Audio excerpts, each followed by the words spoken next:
Сәлем достар, менің арнама қош келдіңіздер. Бүгін сіздермен бірге осындай қатпарлы түтікше, яғни слоеный трубочка дайындайтын боламыз. Дәл осы рецептпен жасап көріңіздер. Барлықтарыңызға ұнайтын болады, әсіресе балдарға қатты ұнады. Видеоның соңына дейін көріп, менімен бірге болыңыздар. Алдымен біз қатпарлы қамырын дайындап алатын боламыз. Мұнда менде електен өткізіп алған ұнымыздың үстіне салқын майымызды салып, сары майымызды барлығын жақсылап езіп, крошка жасап алатын боламыз. Сіздерге мұнда маргарин қолдануға кеңес бермеймін. Міндетті түрде сары май болу қажет, сонда біздің қамырымыз өте жұмсақ, дәмді болып шығады. Мұнша крошка жасап алдық. Енді салқын суымызға үстіне бір сары уызымыз салып, және де сірке суымызды құйып, барлығын жақсылап араластырып аламыз.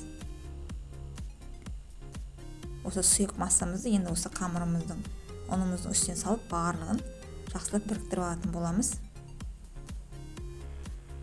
Мұнда бізде қатты илеп, не істеп қажет емес. Қамырымыз біріксе болды, бізде мұнда барлығын біріктіріп алатын боламыз.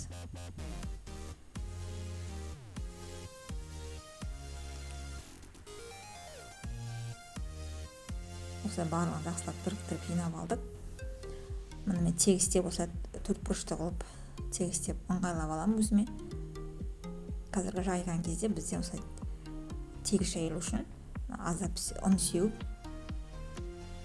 екі жағына бірдей ұнымызды сеуіп, морозильникке жарты сағатқа салып алатын боламыз. Мұны біз жарты сағат морозильникте тұрды. Енді осы қамырымызды жақсылап илеп алатын боламыз.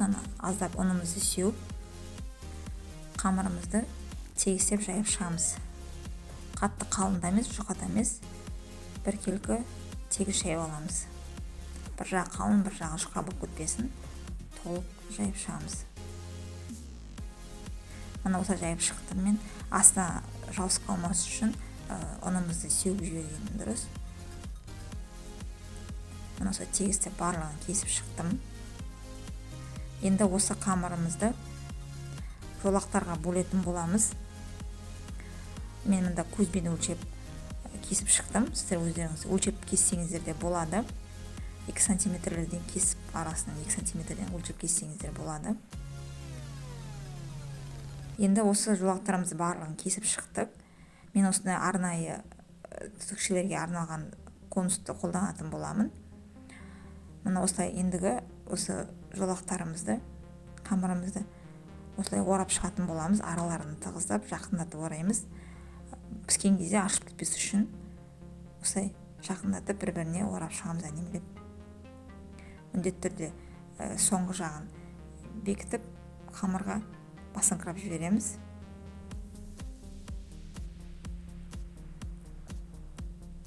Мұны тағын бір орап көрсетіп жіберейін. Осылай қамырымызды алып, араларын жақындатып, орап шығамыз толықтай.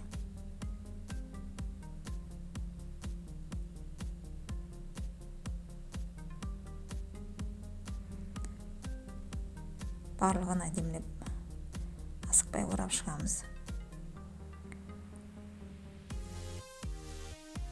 Мұны барлығын дайындап алдық. Енді сары уыздың үстіне бір шай қасық су қосып, сары уызымыз қою болғандықтан су қоссақ, кішкене бізде сұйықтанып, осы қамырымызға жаққан кезде өте тегіс жағылып, өте әдемі болып шығатын болады. Осы қамырымызды толықтай жағып шыққаннан кейін 200 градуста 20 минутта толықтай пісіріп алатын боламыз. Біздің қамырымыз піскенше, ендігі біз кремін дайындайтын боламыз. Мұнда мен творожный сырмен үстіне қант салып, және сливкені құйып, барлығын миксерлеп алатын боламыз. Мұны біздің трубочкаларымыз дайын болды. Осы конустарына шығарып алатын боламыз барлығын толықтай. Өте жеңіл, тез алынады. Мұны барлығын алып алдық. Ендігі мына кремімізді осындай арнайы қалташаға салып, трубочкаларымызды креммен жинайтын боламыз. Мұны осы трубочкаларымыздың ішіне осы кремімізді толықтай құйып шығатын боламыз әдемілеп. Осы рецепттің толық нұсқасын видеоның астына описаниеге қалдыратын боламын, сол жерден көре аласыздар.